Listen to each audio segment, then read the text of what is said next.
Okay. Well, let's get started. Hi, everybody. I'm your moderator for today's event. My name is Tad Leckman, and I'm a lecturer, and I teach in both of our game programs here at UCSC.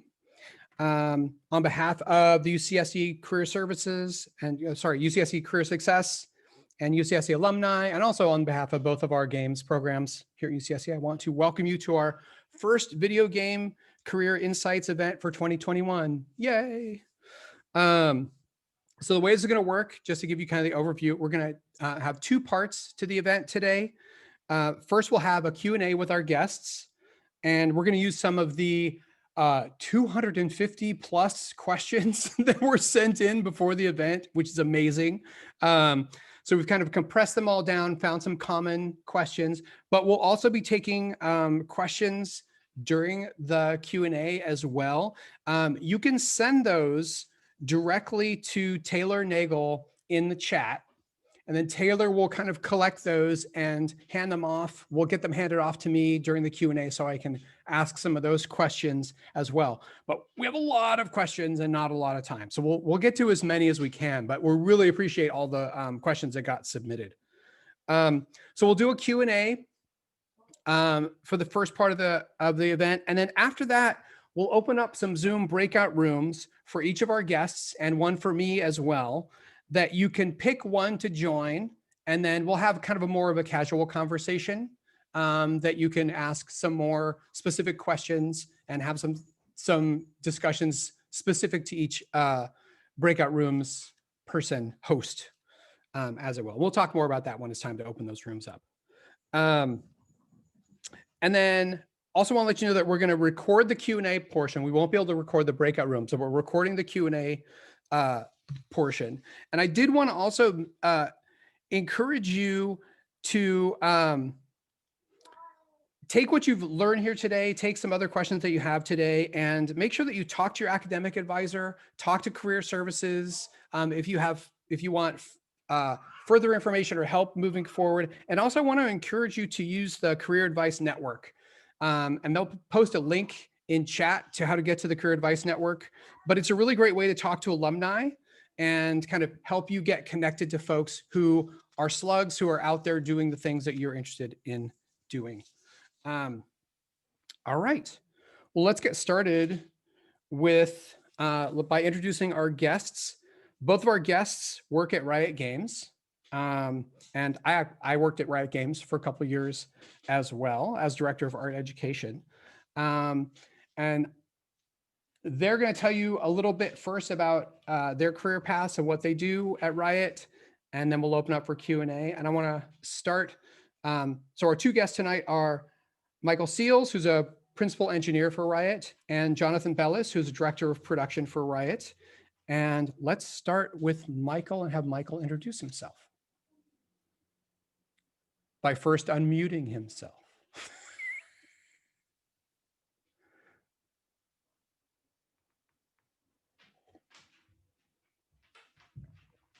Oh, Michael, you are muted. Actually, can I unmute?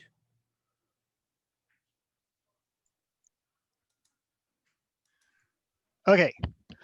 Hi, sorry about that. But whatever no controls you had muting everyone was keeping me right. Like I can't unmute myself.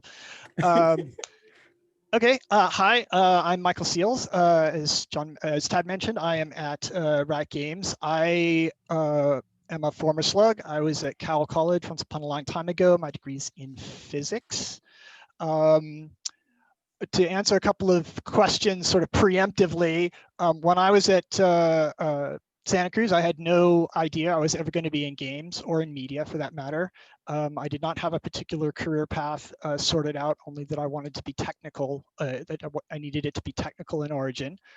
So my degree was in physics. When I got out of college, back then, I'll date myself a bit, we did not have the internet. We typed up resumes on typewriters and mailed them out using envelopes and snail mail.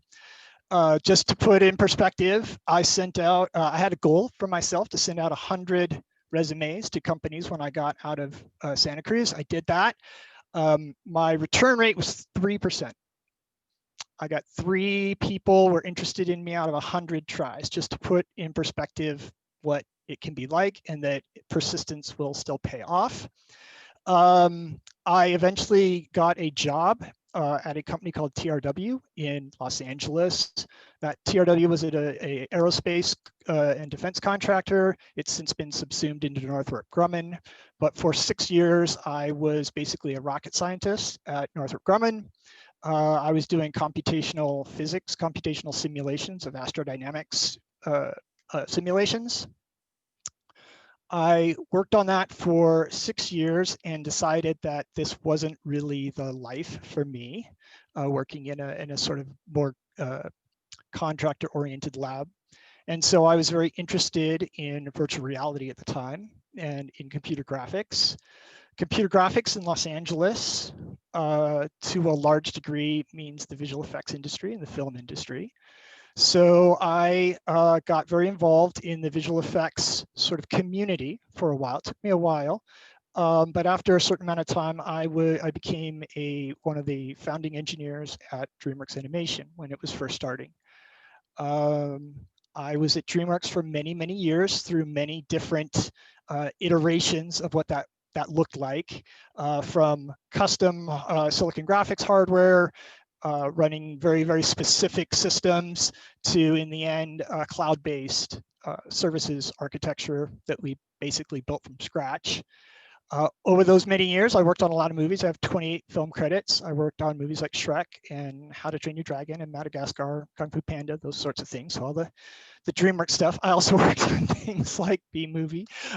So let's just keep it in perspective. And then, so I kind of, that was a large part of my career. I kind of went through the ranks at Dreamworks, from being kind of a generalist engineer to, when I left, as a senior principal. I worked there for 2 decades. I got a little bit, at the end of it, I decided that maybe there was a new path that might work better for me. So I took some time off. And that is when I sent out my resumes after the time off, and Riot Games gave me a call and said, hey, we might be interested in having you come work for us, since we are also in the midst of setting up a services infrastructure, and you just did that. So I started at Riot about 5 years ago. I am a principal engineer at Riot, which largely means I don't get to program very much anymore. I mainly do design and architecture and try to coordinate how we're going to do things and what we're going to do. I have been exclusively in one initiative on the game League of Legends, and that initiative is responsible for, essentially, for the content within the game. So the skins, emotes, for those of you familiar with the game, skins, emotes, eternals, we do the store, we do all of the loot, we do personalized offers, we also do all of the missions now for all of the events that we have. So there's a very large amount of almost crazy amount of work that we end up doing to support this. And maybe, I don't know whether we'll talk about it in the Q&A or in the breakout room. I'll also be able to talk about how we have such a diverse amount of kinds of engineering that we do. It is not just about graphics or game programming. So for those of you who are curious to hear about that, I'm happy to talk about that. But that is basically my quick pitch, and I don't want to take too long, so I'll leave it for John. Great, Jonathan. Cool. Thanks, Michael. Hey, everyone. My name is Jonathan Belliss. I'm a director of production on League of Legends. I work on the same initiative or team of teams that Michael works on, which is about 120 developers that focus on skins, events, and monetization strategy for League. In terms of my start in the game industry, I was attending UCSC in 2006. I was going to Oaks. I don't know if people still say Oaks or if that's like an old thing. I don't know anymore. But I definitely floundered my first few years. I didn't know what I was doing. There wasn't a games program, but I knew I wanted to be in games. So I was studying comp sci, film and digital media, and business management and accounting. Again, like kind of bouncing back and forth without any real like hard direction. During one summer break, I was looking for an internship. and I was playing this like Korean space shooter game, and I found out they were located in San Jose. So I applied. I sent them an email saying like, I love your game. I play a bunch. And basically they asked me to come in and kind of meet the team that was there. It was a really small startup, less than 15 people. And they told me that there was a game master position open, which I was like, wow, that sounds amazing. And essentially at its core is like a customer service role in the game.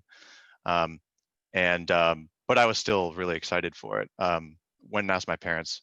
My mom is crazy Filipino, and so she was like, hell no, there's no way you're doing this.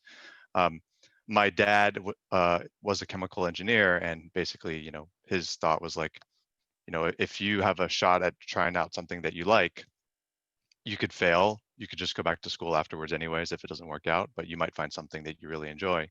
And so I apologized profusely to my mom, and I took the leap, and I dropped out. Started commuting to San Jose. I loved the job. Helping players in game and supporting them was something that I had played a bunch of MMOs earlier in my childhood, and so being that person that was helping other people was really fulfilling.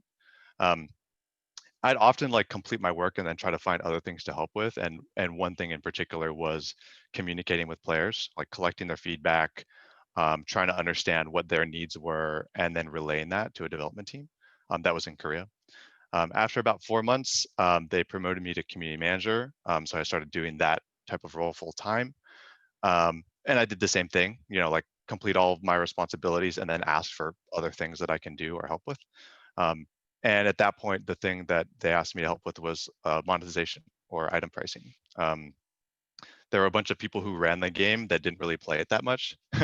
And I played all the games a lot. And so they would ask me, like, ex-college student, like, what would you pay for these things? And I just kind of would say, I'm a, not wealthy college student. Like, this is what I think I would pay. And it worked out well. And basically at the tail end of that, I was doing the pricing across 5 different games. And then my manager left, and then that's when I got moved into production, or an opportunity came up as an associate producer. And I loved that job. It was primarily like thinking about what North American and European players want, and again, being responsible for like communicating that to a development team in Korea, and collaborating with other people in a different language. It was really exciting, like flying out to Korea and traveling abroad for the first time. And it really felt like I was being whirlwinded into the game industry. So I was really in love with that. At that point, we were trying to license a game from a Chinese company called Perfect World. And the CEO asked me to give a presentation. I'd worked in a variety of different roles. And so he said, hey, pitch these guys and have them give their game to us. They said no and turned us down. And then me and a close friend of mine went to San Francisco GDC week to go to a bar and commiserate. And we actually ran into the Chinese executive that we pitched to, at which point he basically said like, hey, I actually really liked your pitch, but I thought your boss was an asshole. And if you're interested, would you give that same presentation to a board of directors in Beijing? And would you be interested in like joining our company? We're going to self-publish in North America. And so I was 23 at the time. I didn't know much of anything, but me and my friend pieced together what we thought was like a good business proposal. We asked for a couple $1 million and tried to start the company with about 10 people. They approved it. So we started the company, started figuring out or learning all things that we didn't know. But within 6 months, we had launched our first game. And within 60 days of launching the game, we had made the 2 million back. And so over the course of the next 3 years, we grew the company from about 10 people to 300. And then towards the tail end of that, we were publishing a lot of foreign games like Korean and Chinese games in North America. But towards the tail end of that, we started acquiring North American development studios and then publishing their games in Korea and China. It was a great experience, going through the startup experience multiple times. But ultimately, the real challenge was I didn't really have any mentors. It was really me and my friend who had kind of grown up together in that company. And there was like a telecom CEO in China that managed us, but it was very distant from the gaming business in general, and there wasn't really much to learn in that relationship. So I reached out to Riot. I had been a big fan of League, big fan of Dota originally, big fan of the genre, and they turned me down for 3 separate roles. And at the time, I was an executive producer. The only role that they thought I was qualified for was an associate producer position, working on infrastructure. And I took the job. My co-founder looked at me like I was fucking crazy. Like, he asked me point blank, like, what's wrong with you? And basically I told him, like, hey, there's nothing more to learn in what we have here. And it was a really difficult decision. But everybody that I met at Riot was so talented. And what I learned very quickly through the interviews was, man, I think I'm an executive producer, but when I'm meeting these mid-level producers or senior producers here, like, they're running circles around me. Like, the quality of these conversations are higher than anything I've had before. So I made the decision to go to Riot. That was almost 10 years ago. And working at Riot has been a dream come true. It's afforded me a whole bunch of different opportunities to work in different parts of League of Legends. Working on the infrastructure when we were scaling in our earlier years was crazy difficult, but super fun. And then later on, working on League of Legends and then in R&D for about 5 years. So worked on a couple of games in R&D, most recently Valorant, which I think is out now and people are aware of. And then for the last 2 years, I've been working on League of Legends with Michael, kind of, again, working on a team of teams responsible for League of Legends monetization and content. Awesome. You guys did great with fitting a lot in a small space, and also kind of teeing me up nicely for our first question. And I think, Michael, you mentioned it, and I'll ask it of both of you, but let's start with Michael about kind of an overview of all the different types of engineering roles and tasks at a studio like Riot. Okay. Well, so one thing that I learned very early on, both at Dreamworks and at Riot, is that the number of people that are actually writing like low-level sort of graphics game code is actually quite small. And the majority of engineering effort that goes in is spent on sort of both the kind of the ecosystem around it and then all of the infrastructure that it sits on top of. So I look at our group, and we literally have no engineering that actually just writes clear game code. We have people that make content that operates within the game, but generally speaking, we don't actually, our group doesn't write the code itself. Similarly, like, for example, there's an entire legion of engineers that manage things such as our cloud networks, such as we actually, in a sense, are our own ISP. We have something called Riot Direct that is a very low level peering level networking system that we use. There are people that are writing what we would call metagame systems. So when you log in, you got to log in, right? So there's authentication and security. We have a whole security team. League of Legends is, by some measures I've read in different things, is the most attacked commercial site in the world. We have enormous amounts of data that we collect in terms of in big data, in terms of like learning what are the trends, what things are working. Our balance team uses those to try to balance the game. We have other teams like ours that try to use it to decide what would we give to player, what are players asking for, what kinds of things does resonate with them, and what would they most be interested in. So there's a whole data science group. We just have, it's just an enormous amount of engineering that goes on. Most of my engineering team works on microservices and backend infrastructure. When you log in and you see all your inventory come up and all those champs and skins and whatever that you have, where is that kept? Where is that stored? How do you access that from anywhere in the world?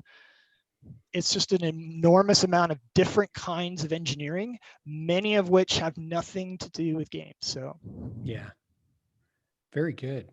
And then Jonathan, same question about kind of different types of production roles and producer roles, production manager roles at Riot. Yeah, so I mean, even just kind of going through my own personal experience, most of my career before Riot was as a publishing producer, not working on actual game development, but supporting like the interaction with players and collecting of feedback from players. But obviously there are roles in game development where you're organizing multidisciplinary teams to build game content or build game features. There are also production roles that are more technical in nature, whether it be, supporting the infrastructure of a game or supporting some of the services that Michael mentioned. In terms of like what's needed out of different producers in those different roles, typically it's, some level of discipline knowledge. So like if you are a producer working on content, then like you should probably be pretty familiar with some of the art disciplines. Like you should be familiar with animation or texturing or something. If you're working on something really technical or features that are going to operate at scale, then you should probably have some like technical understanding. Having an engineering background would be fantastic if you wanted to work in a production route on those types of features. So it is incredibly diverse. There are a subset of skills or competencies that do map well, no matter kind of what area you're in, but having discipline knowledge in a specific area can help you stand out for sure. Very good. And Michael, you and I both started out in film and effects and animation and moved over to games. And I know other engineers at Riot that I work with who came from animation as well. Do you want to speak a little bit about kind of the crossover between those parts of the entertainment industry and kind of opportunities to move back and forth? Sure. I mean, the most obvious thing is, of course, the fact that we're both producing sort of like visual media and content. So there is, we're doing modeling, we're doing texturing, we're doing animation, we're doing visual effects. All of those things are happening in both sets of systems, or both industries, I should say. And then many of the things are similar across them in terms of the scaling. In some cases, it's a little bit different. So for example, for League of Legends, the actual requirements for per player are not so crazy, but the number of players is crazy. Yeah. Whereas in animation or visual effects, it's a relatively small number of people, say a few hundred or maybe even 1,000 that are working on something. But the complexity of what you're doing is like orders of magnitude more than the complexity of what we're doing on the games. But they still, they still have tons of data. They still need to move it around. You still have people who need to know when they're creating something, which version of what goes in where and how. League releases new content every 2 weeks compared to every 2 or 3 years for a movie. But it's still, it's very similar in the sense that there are source trees and there's content and it needs to get approved and it needs to go in a pipeline. And as you found out, there are recruiting pools for each other as far as finding talent. There used to, I think, a long time ago, you probably remember as well as I do, there was some stigma from going from feature films to games or working in television. I think a lot of those are kind of dissolving away. Yeah, I think increasingly it's just media these days. I don't know, John, do you want to? Yeah, I was going to say, I think it also depends on what type of game that you're working on. I think that for the average game versus the average movie, particularly for artists, your work will be a lot more directed if you're working on a feature film. Like it'll be, here's your shot list, do it this way. Somebody will come and direct your scene for you. Whereas in games, it's a little bit more, there's a bit more autonomy. There's a bit more personal expression. The exception would be there are games like The Last of Us or God of War that follow kind of the more traditional movie film model, not only from a production perspective, but from a leadership and structure perspective. And actually, Jonathan, that's a good segue to talking a little. I'd love to have you discuss a little bit about the difference between working at a really small studio and working at a large organization. And then you also are in a position to tell us about and the difference between starting your own company. Like, what are the kind of different expectations for those different types of organizations? Yeah, on the small versus big, working in a startup environment can be incredibly beneficial in that you will have a lot of opportunity to wear multiple hats. If you're not sure about where you want to end up career-wise, it's probably a really good pick because you're going to be able to flex into a bunch of different roles and try on different things. If you're really certain about the direction that you want to go, then if you're going to work at a startup, making sure that at least your role will be focused and focused in the direction that you want it to be can be important. The other thing is like when you work at scale, so at Riot right now as an example, within the production discipline as an example, the higher you go, the roles are more focused. So when you're at a startup and you're on a team of 5 people, you all kind of have to do a little bit of everything. When you work at a really big company like Microsoft or Google or whatever, there's so many people that it doesn't make sense for people to be generalists anymore. It makes sense for people to be the best in the world at a particular thing or a sub-discipline within the discipline. An example is like if you work on Call of Duty, there's a bunch of VFX artists, but there's probably one of the best explosions VFX artists in the industry that's working on Call of Duty. But if you're working at a smaller startup studio, you don't want the guy who makes the best or girl who makes the best explosions in the world. You want somebody that can do a little bit of everything and do it well. And Michael, how does the specialist versus generalist dynamic kind of apply to engineering? It's very similar to what John said. There are people that you need who can do a bit of everything and can be moved around and can tackle many different aspects of a problem. And then there are some people who are, super focused on low-level graphic primitives and squeezing all the optimization out. We have some incredible, like world-class, top world-class networking people there. It's a similar sort of situation. And I want to ask about. Oh, go ahead. I was going to say the second question that you asked on the doing your own startup or starting your own company. It's a very scary proposition, and it's a really risky proposition. What I will say though is, it's a very different experience when you are responsible for the decision versus when you're on a team and somebody else is responsible for the decision. And the level of pressure and ownership that you feel where like, if we don't make the right decisions, like 30 people are going to lose their job. That's not for everybody. And to be honest, after going through that experience and now operating at scale at Riot, like, I don't know if I would do it again. Just because I don't know if that's the right, I don't mind certain stresses. There's certain, Michael knows from working with you, there's some certain stresses I'm totally fine with. But there are other stresses that I'm just not okay with. And I think the hard thing is going into your career, you're not going to know which ones you're okay with and which ones which ones would really frustrate you or really hurt you. And you kind of just have to go through some of that. It's kind of like getting into a personal relationship. You don't know what your preferences are, and you don't know what's easy or difficult for you yet.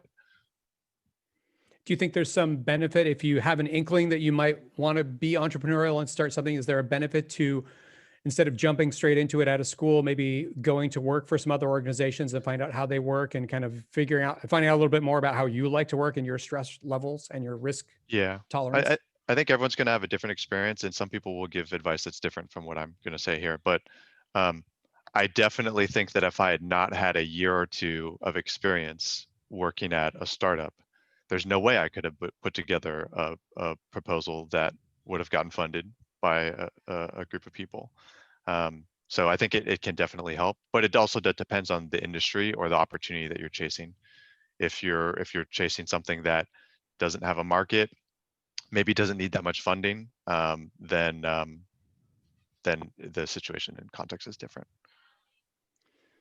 I would say one thing about startups in tech might be different for those of the engineers in the room, is that it is a little bit, it feels to me a little bit different in that I worked with 2 startups pretty closely. Dreamworks did 2 startups while I was there. And it's very oriented towards basically selling your company, making an idea or a company as fast as you can and selling it. And there's really not a lot of thought to in many cases, to sustainment and sort of like, is this, are we doing it right? Are we building a good foundation? It's really kind of how quickly can we make this product and get it out before the competitors and sell the idea. So if you're interested in, like I think John was spot on with the sort of like trying on all kinds of different hats, because you got to do everything under the sun in a startup. It's great, but it's also, if you're looking to get sort of like a good foundation and solid engineering principles, it's maybe not the greatest thing ever, shall we say. I think an important tool for a lot of people for kind of getting their first taste of working in a big organization would be an internship. And I know we've got some creative internship deadlines coming up at Riot. Jonathan, did you want to speak a little bit to those? Yeah, I mean, we have a couple of different internship programs at Riot. For the creative internship programs, what we try to do is we try to situate people on teams that are typically like producing well understood content. So an example is like, we would take an animator and put them on a team that's making skins for League of Legends. Like that's a very well understood product, a well understood workflow. And we try to make sure that we place people with teams where you can be mentored, where people can spend time with you and make sure that you are set up for success. And then the other part of it is we do also see a lot of interns who go through the program and have a good time, come back and apply afterwards. And that process of hiring somebody after they've had a successful internship is very different than somebody who's coming in and interviewing fresh. Not only because you already have the relationships with the people that are already there, but additionally, whenever you're going to work for a company, of course the company is trying to assess like, is this person going to be good? Are they going to like add value to the product that they're building? The other one is like, you should be assessing the other way. Like, is this company right fit for me? And am I going to be happy here? But that first one is like solved if you have a successful internship. So it really removes a lot of barriers for people who are trying to get into Riot. And I think too, when we were recruiting for different things at different studios, seeing someone who had a successful internship experience at a different studio or a different organization also kind of told you something about them as a potential hire as well. Yeah. And the other reality there is every game company is different in different ways. Somebody who works at Blizzard is going to have a little bit of a different experience than when they work at Riot, and that's a result of like culture and the way things are structured. That's totally fine, but all of those experiences are valuable. We actually don't want to have teams that are monochromatic and homogenous in terms of like background and experience. So yeah, having a successful internship anywhere would probably increase the value proposition of your application to anywhere. And the deadline for that round of the more kind of art and creative internships is on January 15th. But I should also remind students too that these are cyclical internship opportunities. So there will be engineering opportunities coming up later this year for next year. A lot of the students who are here in this event are earlier in their career. So they've got opportunities to keep applying, even if they've missed a deadline or if they don't get accepted for this one. I just want to kind of remind them of that. Hey, Tad, can I highlight one last thing about that? Yeah. Something that we really value with people who come in on internships is when you work in the game industry for a long time, you fall into like routines and you're like, this is the process, this is how you do X, Y, and Z, particularly again on a well understood pipeline like skins on League of Legends. And what we've seen time and time again is when somebody comes in on an internship, the advantage you have as either a recent college grad or somebody who doesn't have on the job experience is you don't know what's a crazy idea or what's a really great idea or what's a bad idea, right? And the environments that help foster that and help encourage people to contribute, what we see time and time again is really innovative ideas coming out of college students who come in and ask or propose something that's a little crazy, but then the people who are seasoned on the team understand how to turn that into a reality and help them turn that into a reality. Where, again, that person working on Call of Duty explosions for 20 years is going to have a very set method for making explosions. But somebody who's really new might try something very differently and might find an approach or technique with tools that are always changing that's new. We've got questions in chat kind of on this subject too. Do either of you know if Riot has internship opportunities for folks who've already graduated, or is it only for students who are going to be coming back to school after their internship? It is, you have to be a student. Mhm. So I don't know what the full definition of that means, whether, for example, some continuing education or certification program is considered, but you have to be a student basically. And it's Okay. By the way, the engineering internships for the engineers is October 15th, I think. Oh, great. October. Okay. You need to be done by, you need to have it in by October. The art ones are January. Okay. But also the internships are only during the summer. So it's a full paid, basically you are a legit full-on member of the team. You go to every day, stand up with us. There's no sort of special, like you're kind of off at the kids table or something. Yeah. You're on the team. Yeah. You are a fully functioning team member. Yes. And to highlight, we do that because, again, if we didn't do that, then it would be we'd have to reevaluate again when that person comes back and applies. Whereas like if we go through that and we treat them as a team member, not only will they stand to learn a lot more through that experience, but again, if they come out the other end of it and they're successful and they're really happy and the team's happy with their performance, then it just becomes a layup from a hiring perspective. Yeah. And most studios' internship pages have very clear definitions of kind of what you need, what requirements you need to fulfill. Usually it is full-time student, but there are I encourage all the students to look very carefully at those pages. There are an increasing number of places that are either letting you apply 6 months after graduation, but it's different for every different studio, but they're all usually very clear in their websites about kind of what their requirements are. Before we started the event, Michael, you and I were chatting briefly about SIGGRAPH, our experiences going to SIGGRAPH, and we've already talked about GDC as kind of events where in the past were great places to network. Guess what? We've got a lot of questions from students about, well, since we can't go to GDC, since we can't go to conferences, do you have any advice for networking now as someone who's not already kind of plugged into the industry? John, you want to go? Or... Yeah, I have one. I've got a few ideas, but you're probably more plugged into it than I am. One I definitely recommend is LinkedIn. I actually get a fair number of students from UCSC who hit me up on LinkedIn and they're just like, hey, I see that you're from UCSC and I'm looking for advice on either an application or trying to get into the game industry. And not everyone's always going to be super responsive on LinkedIn. It is primarily for people who are looking for new jobs, but it is like developing into a social network for professionals now, now that more people are kind of migrating away from Facebook. I personally use it to mentor and connect with a bunch of different people who are trying to get into the game industry and kind of like pay back the mentorship that other people gave me years ago. And oftentimes you will find people who are open and receptive to questions, but it is a little bit like cold calling. But a thing that I did early on in my career is I just went to LinkedIn profiles for games that I liked. And, I was like, wow, the audio is really awesome in this game. And then I would just go look them up on LinkedIn and hit them up and be like, hey, I think your work is dope.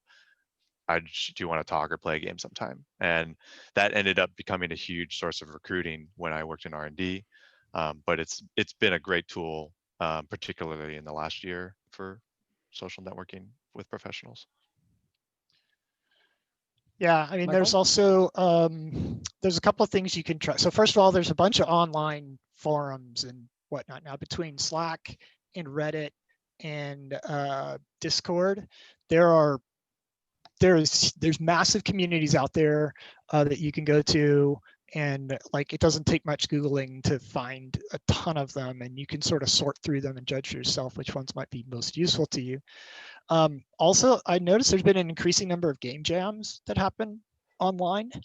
And honestly, like, I think game jams are a great way to, like, actually practice making games, which ultimately is kind of the bottom line.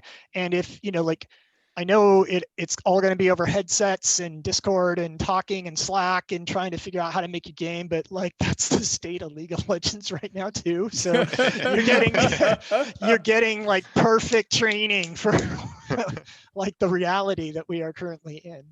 I haven't seen John in person in 8 months, 9 months. Yeah.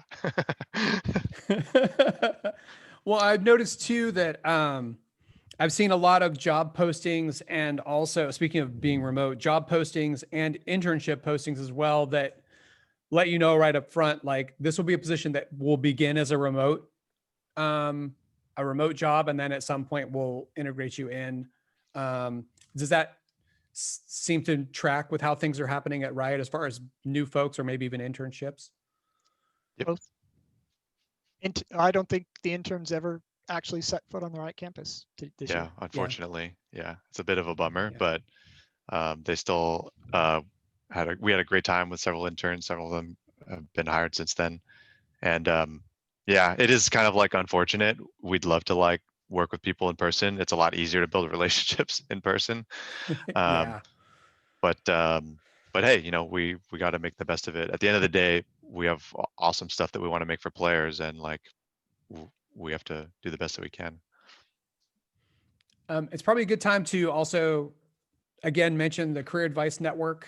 And I think maybe one of our career services folks can post the link in chat again. But like, it's a great tool specifically for connecting you with alumni who might be, and it's one step a little easier than a complete cold call. You start out with some connection to the person that you might be reaching out to for advice and mentorship. And look, as if by magic, the link appears in chat. But I think I will second that recommendation for game jams, because the other benefit is too, at a game jam, you now have that shared stressful experience with someone.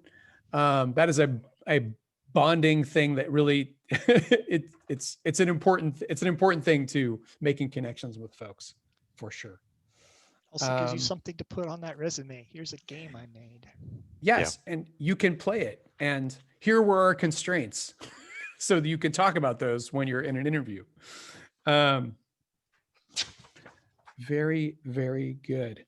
And then you mentioned culture, and definitely I started working at Riot coming from Blizzard.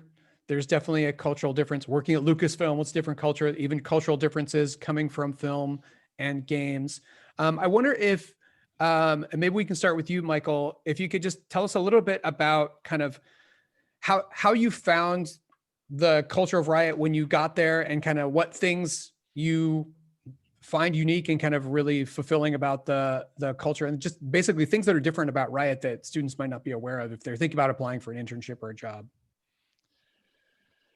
Sure. So Riot it's a very special place. I'll just like leave it. It's I honestly had not really entertained the idea of working in the gaming industry. Mm-hmm. And Riot came calling, and their story and their attitude and their sort of just like approach to things was so compelling that I couldn't stay away. And no, I mean, honestly, maybe it's a cliche, I don't know, but I've been at few places and seen fewer that so emphasize the person that's at the end of the product. You know what I mean? In this case, it's our player, but I really like that. Games is our product, and players are the people that we are producing for. And there is you know, like they say we are the most player focused gaming company in the world. And I see it all the time. Like we make decisions all the time along those lines. And being in a place that is so full of people who care so much about what they're doing. Like there is, I often tell people there's no deadwood at Riot. There's nobody there that is just doing a job. Hey man, I need a salary, I need a gig, I'm gonna go work. Like you, if you work at Riot, you are committed to games and players. And that's a pretty amazing environment to be in because everybody is pulling in the same direction. Everybody wants to go to the same place. And so that's been for me one of the biggest things is just there's so much positivity. There's so much like we don't always know what to do.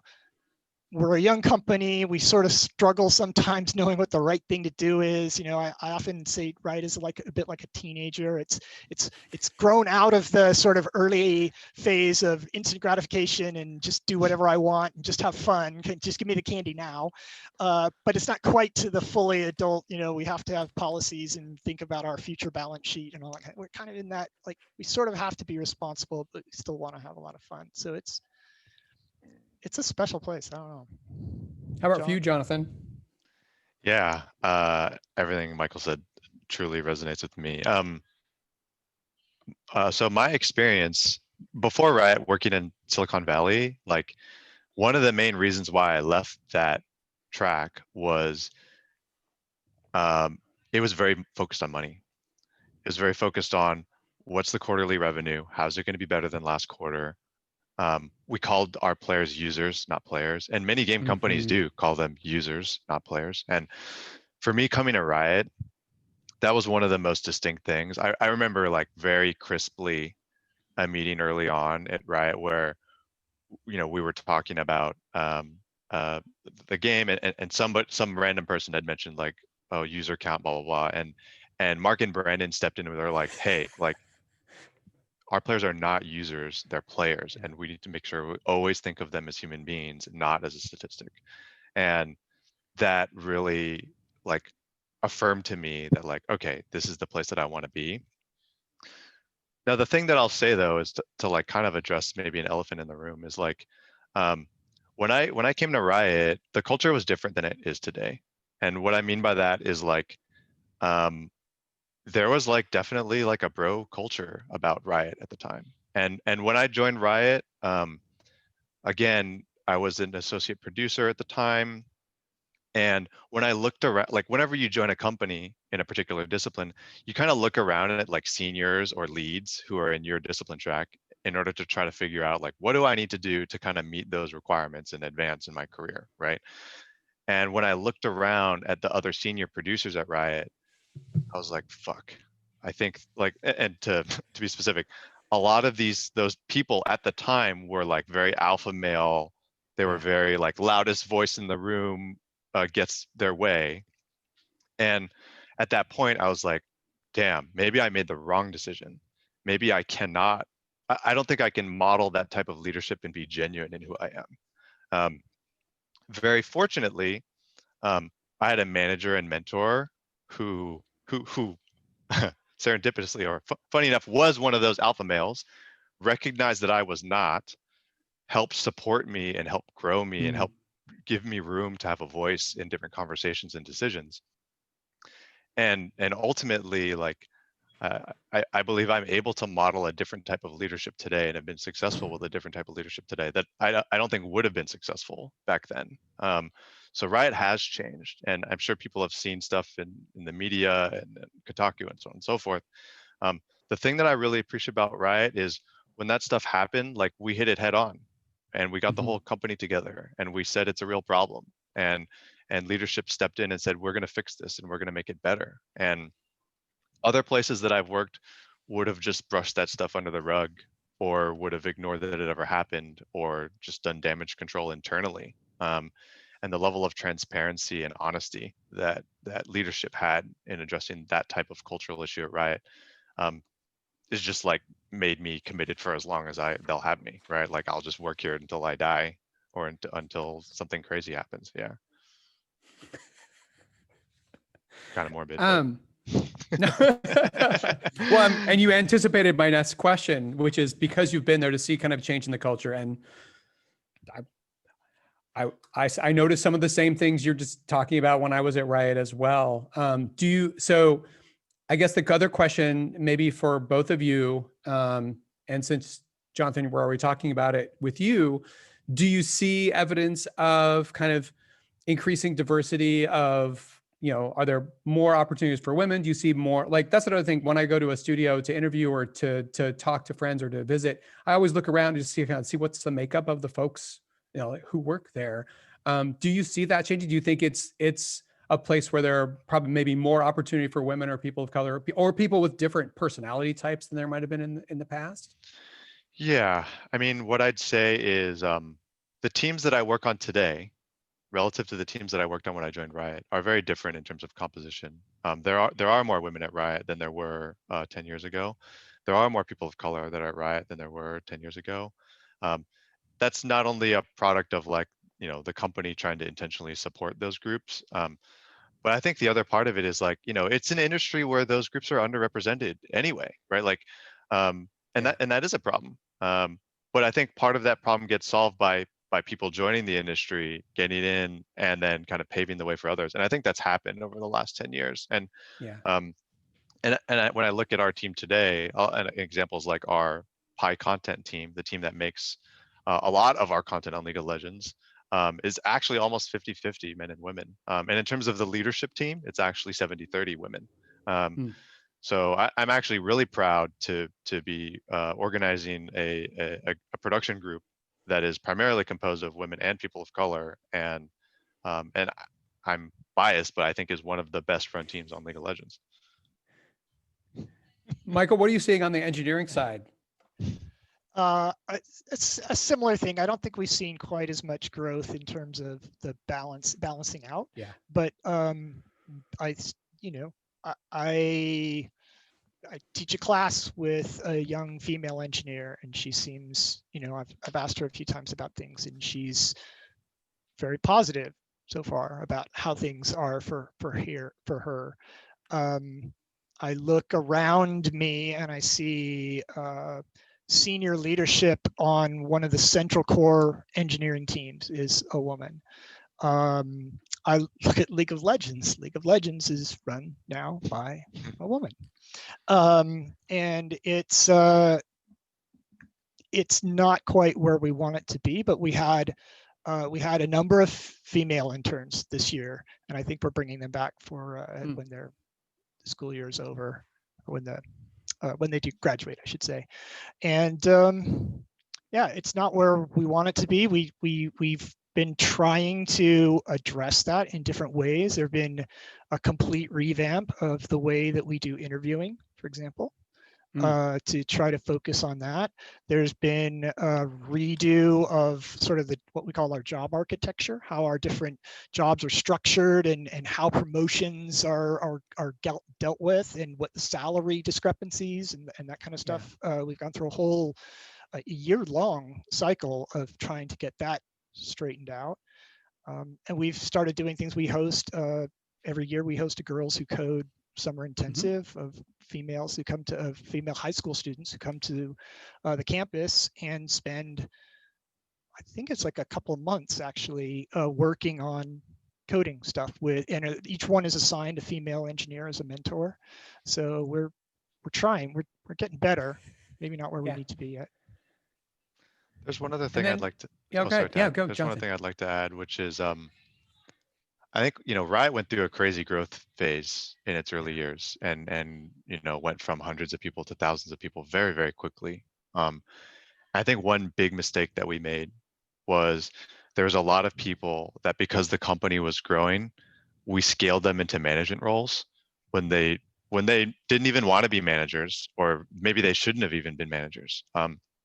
And I find that in most cases where there's some sort of unfair treatment or there's something that is inequitable, it's mostly bad managers, really bad managers. And over the last 5 years, we've done, I think, a much better job of rolling out a management training program, separating career tracks between people who want to manage as a career and people who want to focus on their discipline development as a career. And doing that has helped ensure that we have higher quality managers, more specificity when it comes to coaching, and good and positive or critical or positive feedback. And I think that's really helped a lot, not only to create a more inclusive environment, but to help safeguard against things like that.